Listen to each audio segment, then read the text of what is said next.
Praise the Lord. ஆண்டவருக்கு மகிமை. இந்த அருமையான காலை வேளையிலே உங்களை சந்திப்பது மிகவும் மகிழ்ச்சி அளிக்கிறது. இயேசு கிறிஸ்துவின் ஈடு இணையில்லா நாமத்தில் உங்களை நான் வாழ்த்துகிறேன். அன்பு சகோதர சகோதரிகளே, யாக்கோபு 2ஆம் அதிகாரம் 23வது வசனம். அப்படியே ஆபிரகாம் தேவனை விசுவாசித்தான், அது அவனுக்கு நீதியாக எண்ணப்பட்டது என்கிற வேத வாக்கியம் நிறைவேறிற்று. அவன் தேவனுடைய சிநேகிதன் எண்ணப்பட்டான். ஆபிரகாம் தேவனை விசுவாசித்தான். எவ்வளவு நல்ல காரியம் பாருங்கள். ஆபிரகாம் தேவனை விசுவாசித்தான்.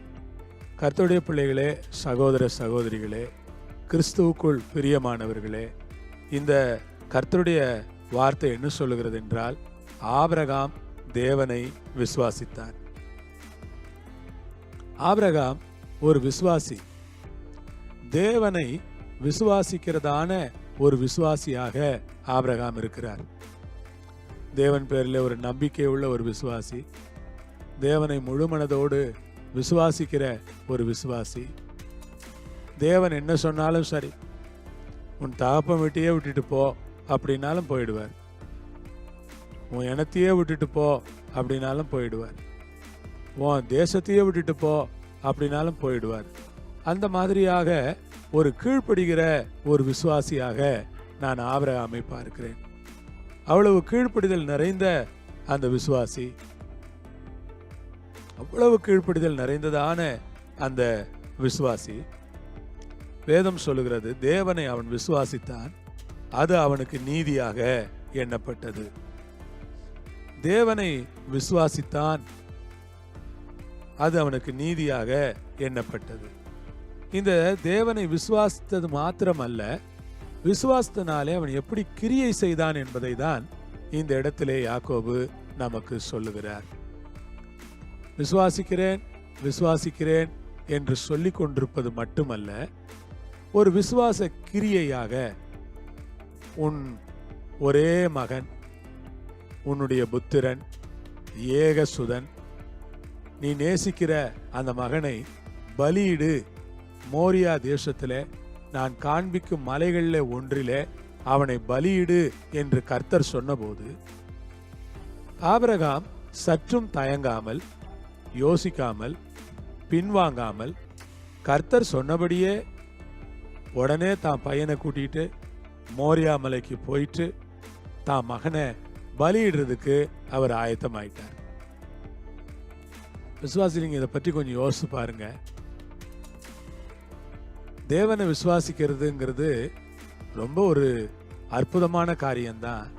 ஆனா அவர் கடினமான காரியத்தை சொல்லும்போது நம்மளால சில நேரங்கள் அதை செய்ய முடியுமா என்று தெரியவில்லை. ஆபிரகாம் தேவனை விசுவாசித்தான், அது அவனுக்கு நீதியாக எண்ணப்பட்டது என்கிற வேத வாக்கியம் நிறைவேறிற்று.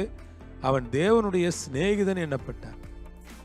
எப்பொழுது அவன் தேவனுடைய சிநேகிதனாக மாறுகிறான் என்றால், தன் மகனை பலியாக செலுத்த அவன் முழு மனதோடு சம்மதித்தான்.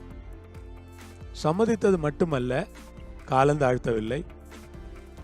2வது முறை கர்த்தர் ஏதாவது சொல்லுவாரா என்று 2வது முறைக்காக அவன் காத்திருக்கவில்லை.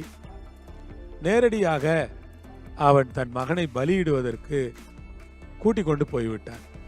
தன் மனைவியிடத்தில் அதை குறித்து அவன் பகிர்ந்து கொண்டதாக எனக்கு தெரியவில்லை.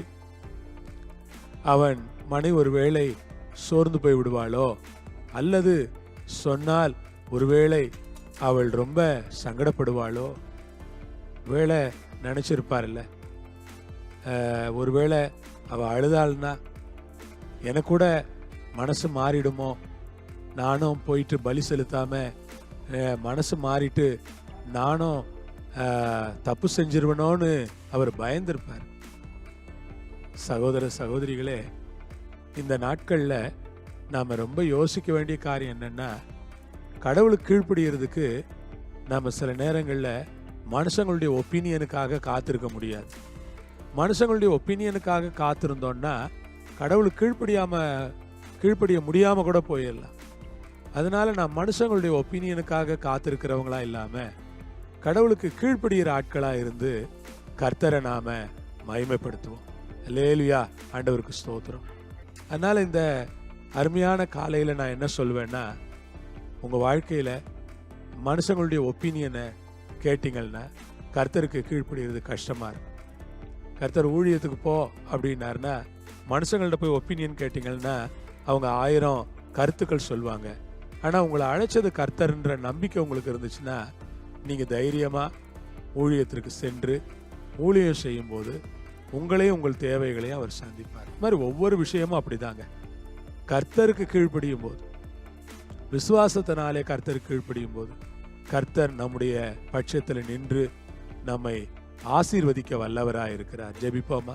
பரலோகத்தில் இருக்கிற எங்கள் பிதாவே, ஆபிரகாமை போல விசுவாசமும் விசுவாச கிரியையும் உள்ள மனிதர்களாக எங்களை நீர் வைக்கும்படி நாங்கள் ஜெபம் பண்ணுகிறோம். கரங்களை ஒப்பு கொடுக்கிறோம். சபையை ஆசீர்வதியும், ஊழியத்தை ஆசீர்வதியும், விசுவாசிகளை எல்லாம் ஆசீர்வதித்து கிருபையிலே மறைத்து நடத்தி அருள வேண்டும் என்று கேட்கிறோம். இயேசுவின் நாமத்தில் பிதாவே, ஆமென். அல்லேலூயா. கர்த்தர் உங்களை ஆசீர்வதிப்பார், உங்களோடு இருப்பார். ஆமென்.